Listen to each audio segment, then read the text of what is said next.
C'est toujours un plaisir de vous retrouver sur Medi 1. Soyez les bienvenus dans l'invité de la rédaction. L'OIT, Organisation internationale du travail, a établi que le travail domestique était une occupation importante pour des millions de personnes, pouvant absorber jusqu'à 10% de la force de travail dans certains pays. Toutefois, ce travail n'est pas apprécié à sa juste valeur et il est mal réglementé.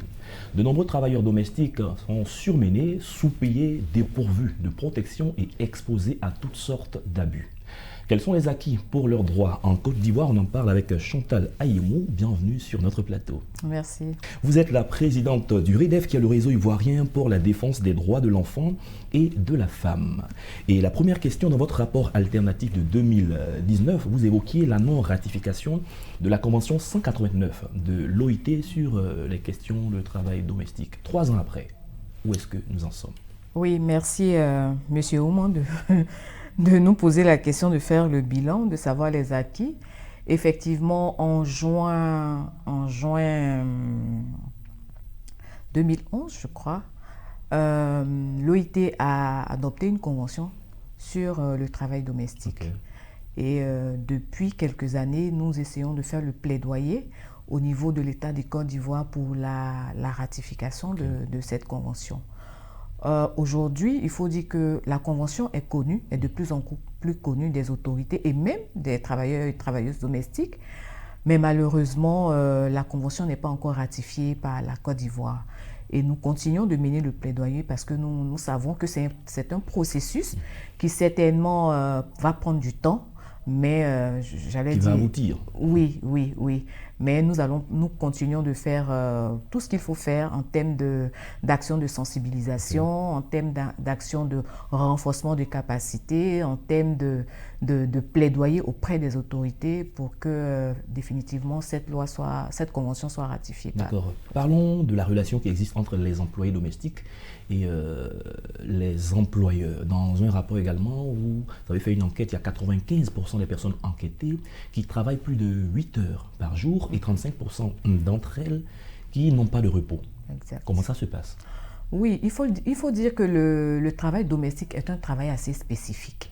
Et c'est la raison pour laquelle nous nous battons depuis quelques années pour que non seulement la convention de l'OIT soit ratifiée par la Côte d'Ivoire, mais bien plus, il faut une loi interne pour réglementer le travail domestique. Justement, ouais. Comme vous l'évoquez, le travailleur domestique, pour la plupart, loge chez l'employeur.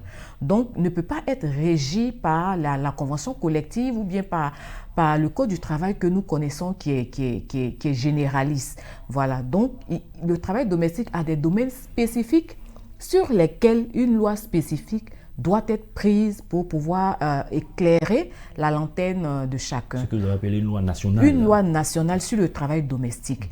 Par exemple, pour les travailleurs de façon générale, on sait que c'est 8 heures par jour. On sait à quelle heure on commence. Voilà, on sait à quelle heure on commence, mais pour le travailleur domestique, c'est pas évident. C'est pas évident parce qu'il loge chez l'employeur. Il est le premier à se lever, le dernier à se coucher.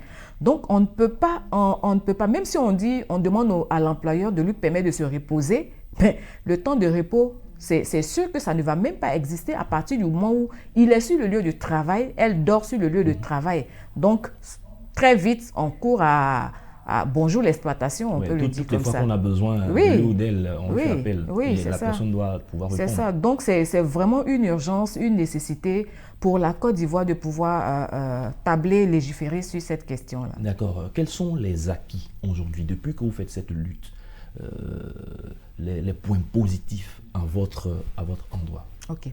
Les points positifs, c'est que nous retenons que de plus en plus, les travailleuses domestiques connaissent leurs droits. Okay. Et de plus en plus, elles les revendiquent. Ça, c'est un point important. C'est vrai que nous n'avons pas encore de loi. C'est vrai que la Côte d'Ivoire n'a pas encore ratifié. Mais ce qui nous réjouit, c'est que ces femmes-là ou ce personnel-là a réussi à s'organiser, à se mettre en syndicat pour faire porter, pour faire entendre leur voix. Et ça, c'est très important. Elles sont écoutées. Je sais qu'à plusieurs fois, il y a des partenaires de la Côte d'Ivoire qui sont venus, qui ont cherché à rencontrer le syndicat et qui ont parlé avec le syndicat. Donc, de plus en plus, elles sont organisées et leur voix se fait entendre. Et le deuxième élément positif, c'est que, comme je l'ai dit tout à l'heure, les autorités sont plus informées sur le contenu de la convention. Et je pense qu'au niveau du BIT, il y a des actions, des démarches qui sont menées auprès de l'État de Côte d'Ivoire pour commencer déjà le processus de ratification de la Convention. Et ça, c'est une bonne nouvelle. D'accord. Alors, que vous inspire le cas de Rachel Keke, l'ancienne travailleuse domestique qui est députée en France? C'est une très bonne nouvelle. Qu'est-ce que ça vous inspire? C'est un bel exemple qui montre que nous sommes sur la bonne voie, qui montre que dans la vie, il ne faut pas être fataliste, il ne faut pas être défaitiste, il faut se fixer des objectifs et se donner les moyens de les atteindre. Et c'est ce que nous essayons de faire avec le personnel de maison. Et je pense que son exemple est une belle leçon, hein, pour tout le monde, et pour les employeurs, et pour les travailleurs et travailleuses domestiques, pour dire que c'est un travail comme tout autre. De la même manière, je suis comptable, je suis médecin, j'ai des projets, je peux être travailleur et travailleuse domestique et avoir mes projets de vie. Et ça, c'est une très belle leçon qu'elle envoie à tout le monde entier. Parlons de la question du contrat, le contrat qui lie l'employeur à l'employé. La plupart du temps, ce n'est pas un contrat écrit, il est verbal. Et on constate bien des fois un non-respect de ce contrat. Qu'est-ce que vous enseignez en matière de connaissance des droits à ces dernières pour qu'elles puissent bien discuter leur contrat? Ok, en matière de droit, il faut dire que la loi dit qu'un contrat peut être écrit ou verbal. Mais très souvent, par ignorance, l'employeur il s'est dit, bon, de toute façon, le contrat n'est pas écrit, donc il n'y a rien qui prouve que nous sommes en relation de travail. Mais à partir du moment où la personne travaille pour vous, déjà, il y a un lien de subordination. Donc, vous êtes en relation de travail, même si le contrat n'est pas écrit. Et quand il y a un problème et que l'inspection de travail intervient, c'est considéré comme un contrat à durée indéterminée. Donc, du coup, s'il y a des préjudices ou bien si vous devez dédommager l'employeur domestique, du coup, vous tombez dans le cadre des sanctions prévues pour le contrat à durée indéterminée. Donc, qu'il soit écrit ou non, c'est un contrat de travail. Et malheureusement, la plupart des travailleurs domestiques, ne sachant pas cela, ne connaissant pas leurs droits, quand on leur dit un matin, prends ton bagage et va-t'en, elles prennent le sachet et elles s'en vont sans rien. Et donc, le travail que nous faisons, comme je l'ai dit, c'est de les emmener à connaître leurs droits. C'est de les emmener à revendiquer leurs droits, à faire respecter leurs droits. Et je pense que c'est un travail qui se fait avec le syndicat. Et si vous allez sur le terrain aujourd'hui, vous allez voir que les conditions ont évolué, les choses ont évolué. Elles prennent de plus en plus confiance. Voilà, elles prennent de plus en plus confiance en elles. Elles savent ce qu'elles veulent. Elles savent qu'elles ont de l'importance dans la vie même de la nation, dans la vie de la famille. Donc voilà, elles revendiquent leurs droits. D'accord, parlons pour terminer de la question de l'alphabétisation de ces dernières. Parce qu'on se dit parfois l'ignorance aussi est liée au fait qu'elles ne savent pas beaucoup de choses. Est-ce que vous avez un projet dans ce sens-là pour que ces dernières continuent d'apprendre, d'aller à l'école et puis développer leur niveau? Oui, dans ce sens-là, nous travaillons avec certains centres d'alphabétisation où les travailleuses domestiques vont s'inscrire pour apprendre à lire, pour certaines continuer carrément ce qu'elles ont laissé, continuer leur cursus. Et nous avons beaucoup d'exemples. Il y en a qui ont été reçus au BPC, qui ont eu le bac, qui ont présenté même le concours de CAFOB, qui ont été admises et tout.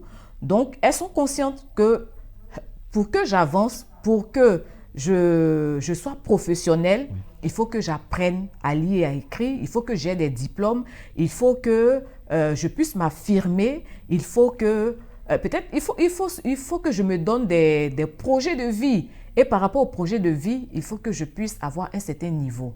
L'exemple de Keke et Rachel n'est pas tombé du ciel. Voilà, c'est pas tombé du ciel. Elle a certainement un certain background. Yes. Et puis, dans le cadre, dans son activité professionnelle, elle a été leader. Oui. Je pense qu'elle est syndicaliste. C'est cela. Voilà. Donc, porte-parole, elle s'est formée. Voilà, elle s'est formée. Donc, c'est ça. Et si elle est députée, ça veut dire qu'elle connaît ce qui régit cette fonction. Exactement. Voilà. C'est pour cela que je dis toujours la réussite d'une personne. Quand on dit une personne a réussi, ce n'est pas forcément le bagage intellectuel. C'est le bagage intellectuel et les valeurs que cette personne développe et le charisme que cette personne développe. C'est tout ça qui fait que la personne peut avancer. Voilà. Il y a beaucoup d'aspects qu'on ne pourra pas aborder ici aujourd'hui et maintenant, compte tenu du temps. Nous sommes à la fin déjà de cette émission. Madame Chantal Ayemo, merci d'être passée sur notre plateau. Je rappelle que vous êtes la présidente du RIDEF, qui est le réseau ivoirien pour la défense des droits de l'enfant et de la femme. Nous aurons encore plaisir à vous recevoir dans d'autres cadres et pour d'autres émissions. Merci de nous inviter à chaque fois sur le plateau et de nous donner l'occasion de continuer notre plaidoyer sur la réglementation du travail domestique en Côte d'Ivoire. Merci Madame Ayemo. C'est la fin de cette émission. Merci à tous de l'avoir suivi. Excellente suite de nos programmes sur Medi 1.